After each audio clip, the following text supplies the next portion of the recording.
but he was just so good at it. Well, it's obvious he's doing it with the pros. That's going to be the thing that I'm going to miss more than anything, is just seeing him. It's just beautiful. It's like watching Usain Bolt run the 100. I mean, you can't get enough of it. So I've kind of prepared myself for that. To be really honest, I don't think the team feels like that the offense is going to play any slower or is going to be limited in any way with a corn dog playing quarterback. You would have to ask those guys, but that's my feeling in just watching them. With the guys that you mentioned that are on James and what he could do, Mason, what he could do, you still got Justice there. Do you think you see sort of a reverse in how defenses treated you last year because of what they were trying to take away with James and Mason? We saw a lot of drop 8. We saw a lot of underneath coverage that was deeper than normal based on the fear of those guys catching passes. So I would guess it would be a little more routine than what it has been, yes. We have to be balanced offensively. We need to rush the ball effectively, and we need to, I mean, we're going to throw the ball down the field deep. I mean, it might not look good, but we're not going to stop doing that. That's what we do. That's who we are. So hopefully we'll hit a percentage of them. You know, we have a pretty good idea of how many we need to hit, but we're going to chunk it down the field a bunch, and we're going to see what happens. So you're curious, Mike, about what you see in Taylor next Thursday. Is there any part of you that's anxious or nervous about what you get from him?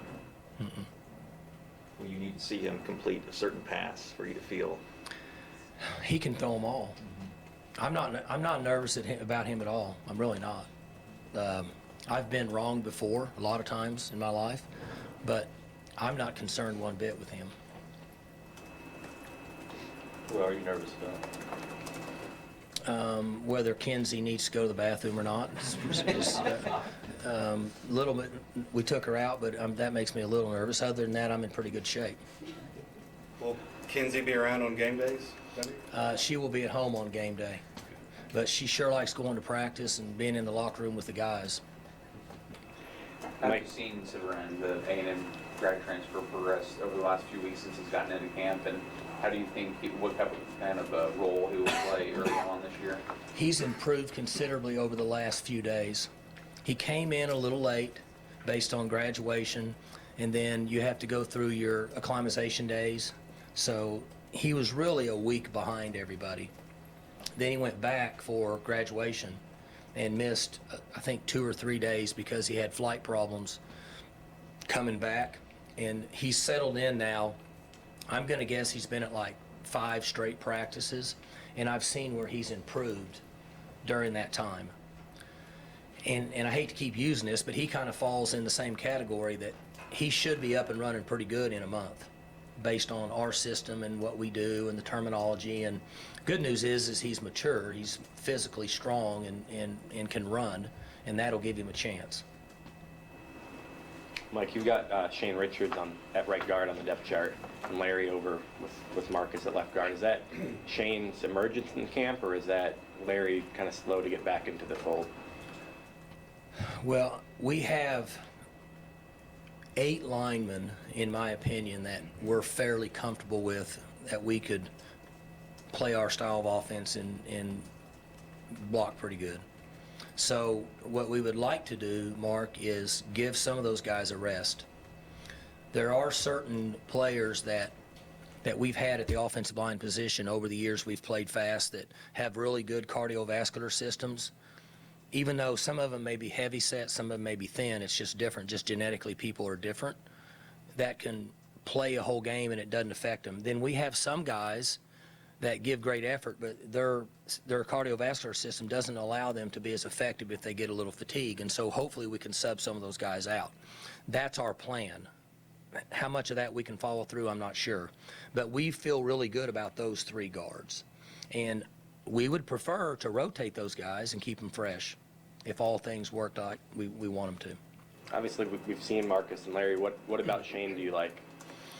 He's been in the system for quite a while now. We feel comfortable about his knowledge and his awareness and understanding of playing really fast. He's a giant. I mean, he's 6'6", 6'7" or whatever they put on there. He's really big. It's kind of like Pat Jones says, at some point you're big. However tall you are, I don't know what he is, but he's 336. He's probably 356. So he's a big man that can get on you and lock on. What did Arlington Hambright show you guys that made you go with him at left tackle? Very athletic. Came in and paid his dues here, worked hard.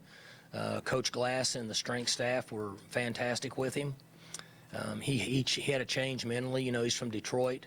And so I used to recruit up there for a number of years, and they're not going to be as developed as what young men are from the state of Texas and even Oklahoma now with the off-season training and the summer conditioning that we have. It's a little different up there, so he was a little further behind. So when we brought him in here, he had to stop before here. When we brought him in here, this was all new to him. And since then, he's done very well, and the strength staff has got him up and moving. He's going to go through some growing pains. He falls in the same category as Corn Dog in that we have to be patient with him. He's going to have to make mistakes and correct himself and make more mistakes and correct himself. But hopefully, around the 1st of October, he'll be playing well enough for us to be very competitive. I think this is year 14 for you now as head coach here. Do you ever have a chance to reflect on how you've grown, how things have progressed till now? Me personally? Yeah. You know, I said this a couple of years ago. I enjoy my job. I understand the things that are really important. The players are fascinating to me, and I tell them this just about every day. It's a joke they pay me to do this.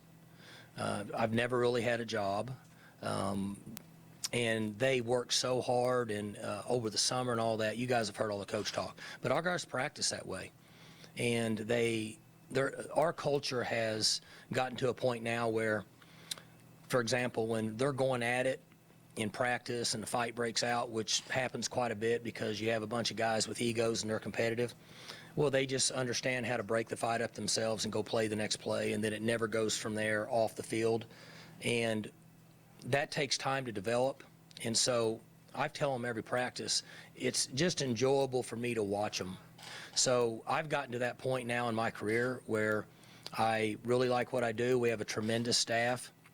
We have a great working relationship with the administration here and on campus. So, you know, these are fun days for me. And to see the guys develop like Hambright and young men that come in that are essentially clueless, and then after they've been here a year, they start to get it. Those are the things that I really enjoy. You know, we want to be competitive. We want to win just like everybody else. But for me, I mean, we're at a pretty good place right now, and I'm enjoying that time. I'm not so hard-headed to look past enjoying where I am and then get to a point where I retire and think, well, that wasn't any fun. You didn't even enjoy the process. And that, my first 7 or 8 years, I don't know that I enjoyed the process. I was so concerned with things that didn't really matter, and I finally realized what mattered. And so, you know, my blood pressure, I checked it the other day, I was 120 over 82. That's pretty good for a guy that's 51 years old. So I'm in a pretty good place now. Is there anything that would make it even better? Well, if we won every game and graduated every kid, that'd be awesome. You know, I hate to feel like that we as a unit and an organization, or me personally, is entitled to anything, because I think once you become entitled, entitlement's a terrible thing. And I've kind of learned that to put all that aside and what comes our way is awesome, and what doesn't, let's fix it and try to make it better next time. You talked about some of the offensive linemen, particularly some of the new guys in the lineup individually. As a group, offensive lines tend to take a personality as a group. Right now, would you say yours is a little bit better in pass pro or a little bit better in run blocking, or are they still kind of forging what their personality is going to be? I think overall we're better, and we should be better midway through the season because of the depth we have and the maturity. We have some good young players that are really skilled in their game, but they don't have a lot of experience. But going back to what Coach Jones says, if you have a really skilled player and you put him out there, then he's going to be a good player eventually once he figures it out. And I'm kind of leaning on that right now with some of these guys. You know, Henson has a tough job in being an offensive line coach because I think I'm an offensive line coach. And I feel like we can always do things better. I would like to see our backs get a yard past the line of scrimmage before they made a cut on our downhill plays. Now, obviously that's not going to happen on outside plays. If that happens, we're going to rush for a lot of yards. And so we can always improve in that area. And then, you know, as well as anybody, I mean, our protection's based on the speed of our offense, and we move so fast that we hope that we don't get much of a pass rush based on the complexity and what we do offensively and the problems that we create for other teams. Between that video board, the food court, gear, whatever it may be, the fan experience at Glenn Pittman Stadium has really changed. How excited are you for what fans will get to enjoy here this year? We were talking about this the other day, Coach Holder, and we had a number of prominent boosters that have been involved in this, the big picture here for 15 years, as well as Gary, who paid for the video board. And the one smart thing that happened here, in my opinion, is we built a stadium that capacity is perfect for Oklahoma State. If you take if you look around the country, you'll realize that people are building stadiums that are too big for college football, based on television, based on streaming on live, based on, there's so many other things that families do now, different activities, you know, even in the state of Oklahoma with all your casinos and places for people to be. There's so many other things going on that if you build a stadium that's you're not capable of filling, you know, when you're playing well, then you've probably made a mistake from a business standpoint. And with what we've done here, they adjusted the seating, so I don't know what it is now, 50-something, 8,400 or something. And then now with this video board, you know, we've been out here a number of days with it, and it's fantastic. It looks like it's one TV. My 13-year-old the other day just swears it's not 4 pieces. And I said it's 4 pieces, but the quality and the clarity is unbelievable. And how close it is that in our west end zone, you know, those are the seats that sometimes we still have to sell. They're going to be gone. Because when I said, yesterday we practiced, and I sat up there in the stands and watched practice, and the video board was running, and I was up at the west end zone, and that's the best seat in the house. You can see the game open up, and you can see the video board. So we did a fantastic job of the facility we have and the way it's designed. And I still say, with the proximity of that video board to the field, I would be surprised if there's going to be one better anywhere in the country. I know there's 6 people that have one bigger, but it's not as close to the field as ours. So it's pretty cool. They did a great job. And I know they're changing some things under the stadium. I've heard people in the community say they're really excited about that. You know, that's a little bit over my head. I don't know what all is going on there. But if I could offer any advice, I would say that if you sit on your hands and don't make things more fan-friendly, you're probably going to get people that don't come to games. And I think that's what our people are doing. You know, get smart people involved, make good decisions, and go on down the road. Like with the story that broke at Maryland, both with the off-season conditioning problems and treatment of players, accusations. When something like that happens, does that make you take stock of how you guys do things and reassess to make sure you're doing things the way you want to do them? Yeah, you know, we make mistakes on games. We call bad defenses. We call poor offensive plays. You know, we make a special teams mistake. But when in that area, and I don't know, I'm not directing this answer at Maryland because I'm not at Maryland. I don't have a clue what's going on there. From what I read, gives us a bad name in general, and that's a little bit disgusting to me. Whether it's true or not, whatever. But we don't have those issues here. None whatsoever. This is the best place to play if you want to play and enjoy your career and be in an environment where you're treated with respect, you're coached with respect. Now, you have to be on time. There's accountability, there's structure, there's discipline. But we treat our players first class, and if their exit interview says that we don't, then it makes me sick. Now, we have 135 guys on our team. I'm going to guess that not all of them are going to feel like they've had every opportunity to be the starter or the backup. That's not the area I'm talking about.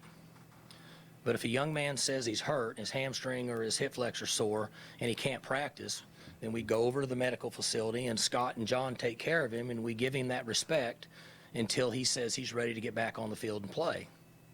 And we had this conversation the other day, because if he's hurt, he's hurt. He doesn't need to be on the field. If he's not hurt and he doesn't want to be on the field, he's not going to play anyway.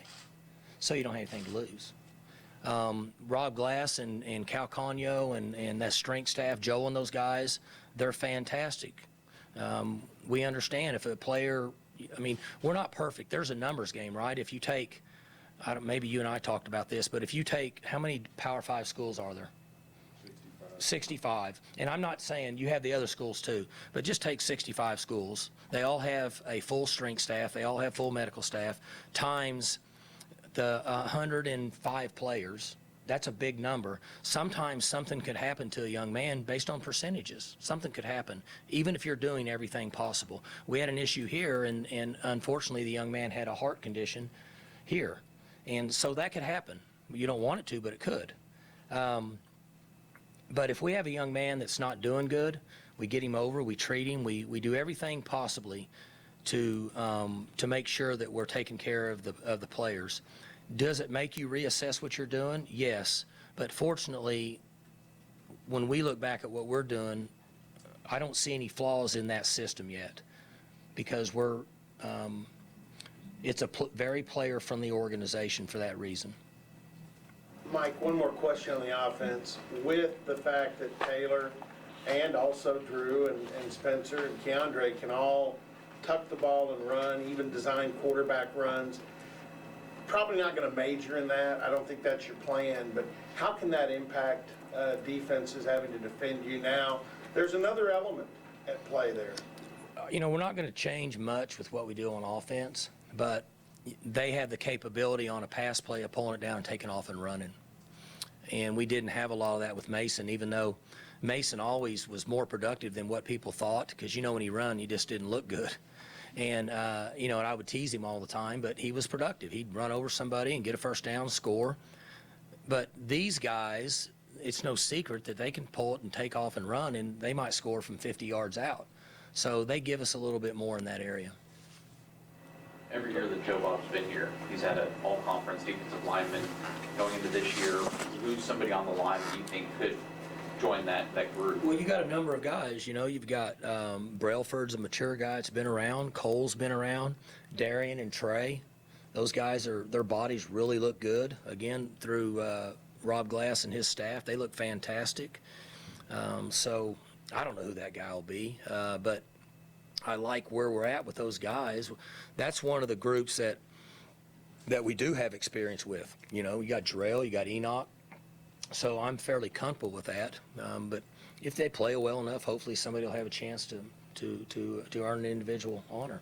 What feedback did you get from Coach Knowles, and what were your observations of the secondary? Because you're going to have to play some young guys back there. How did you feel they came through camp and how they're doing now that they're getting into game prep?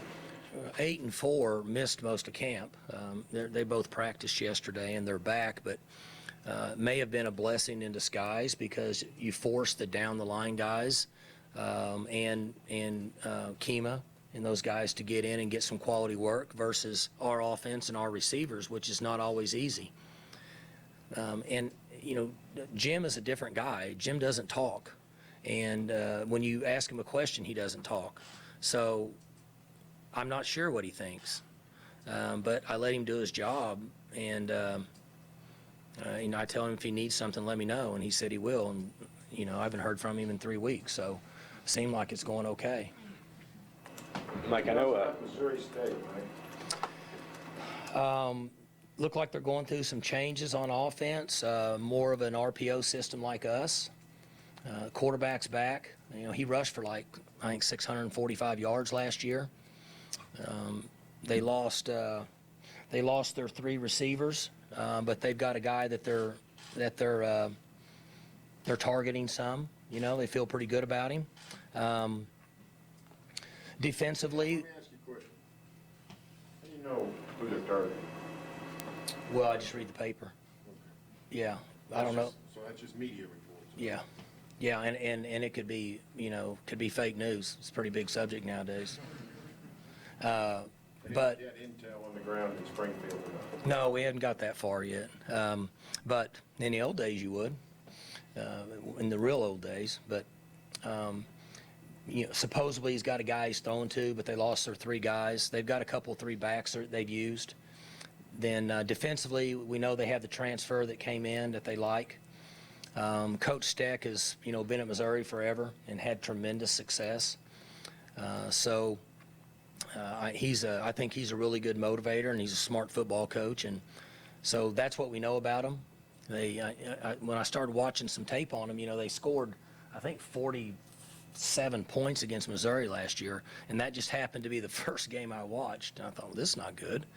But I'm sure he'll get him ready to play. But that's what I know about him. Mike, I know Bill Clay put out a tweet about the new rule limiting the amount of headsets, and I guess the ones in the booth, you have to be 10 years, within 10 years of graduation.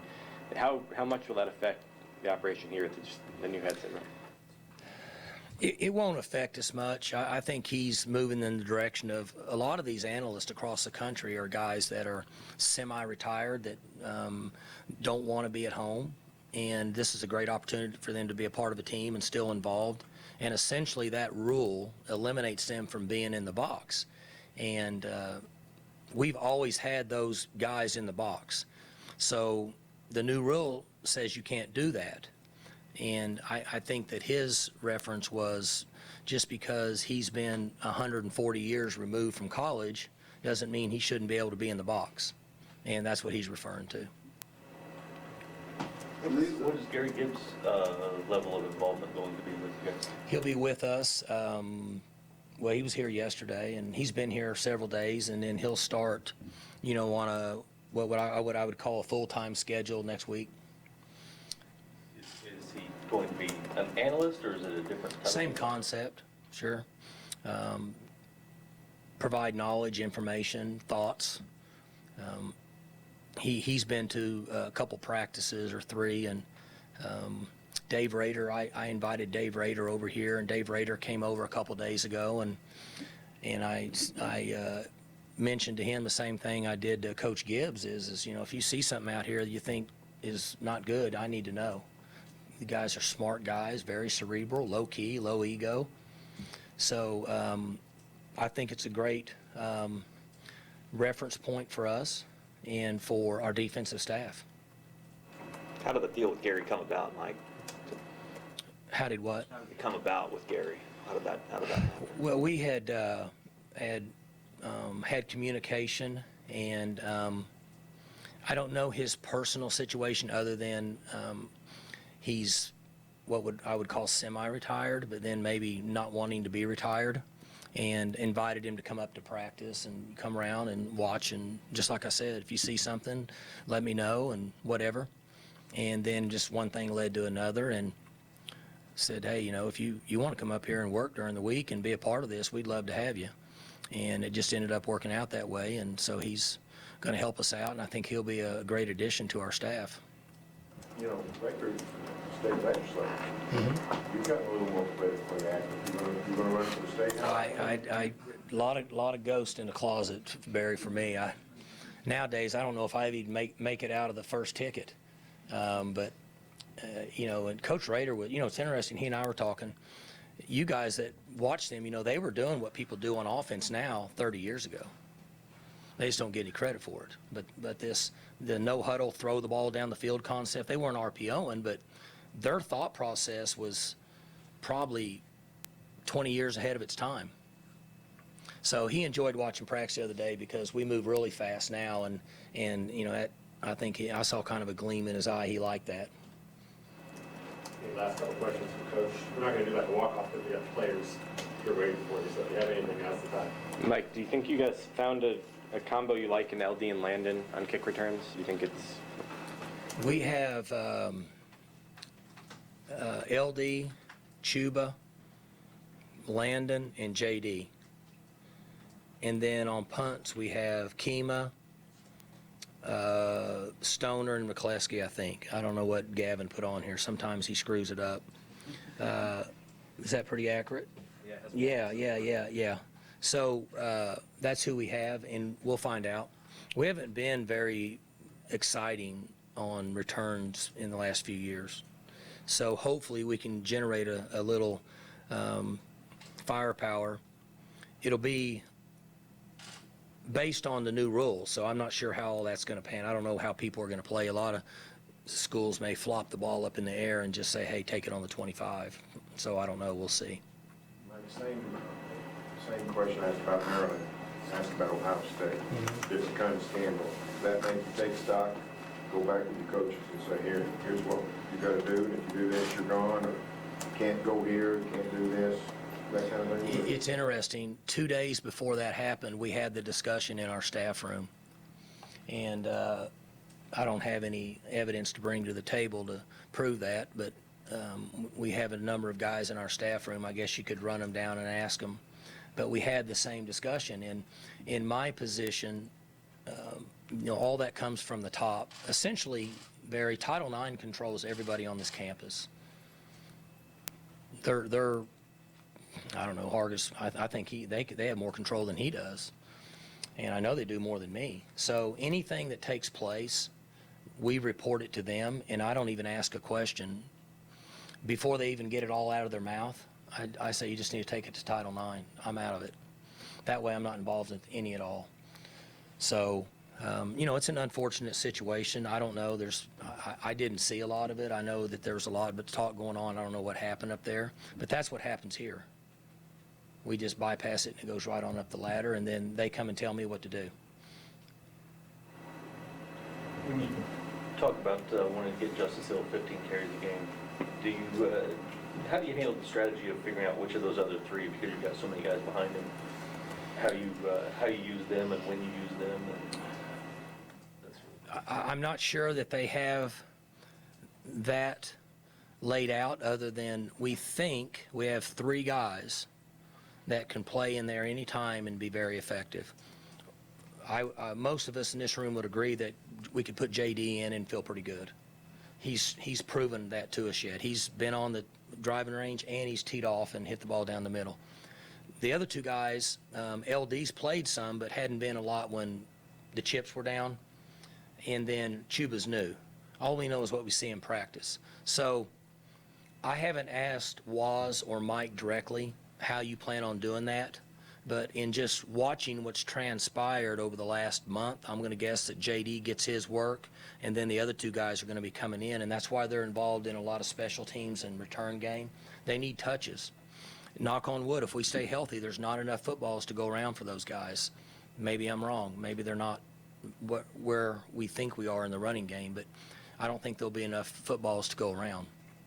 That's a lot of Yursich and Wozniak communicating to determine who's going on. They should have all that done now, because when you are putting through, or when you're installing a game plan, those reps have to be done in practice prior to, based on if we think this guy's getting 70% of the carries, he needs to be in 70% of the reps. And if he's 40, he's 40.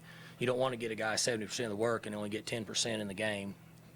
It's kind of poor business. So that should take place now. I'm just giving you what I see in practice. Do you have a feeling on when Signer might be back? I know you'll go with Hockett. He should be. I think he was working out yesterday or moving around or whatever. So we don't have any reason to punt him in the first game.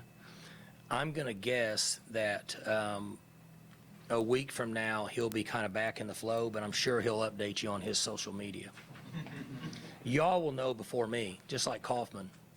So I didn't know about Kaufman until they went down and they said, okay, we're going to fix it. And then I guess y'all knew before I did. So, but I'm sure Sino will let you know.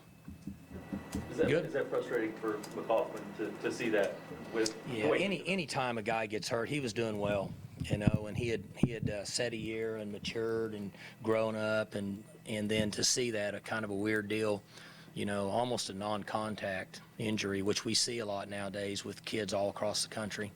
But, life's that way sometimes. You just got to get up and go and come back. He's going to get his, he'll get his number of years, and you got to play the hand you've been dealt. You can't fold. Not in life. You can in cards, but not in life. And he'll be fine. He's just got to bounce back and get going, and should make him stronger. Good? We've got players outside, and also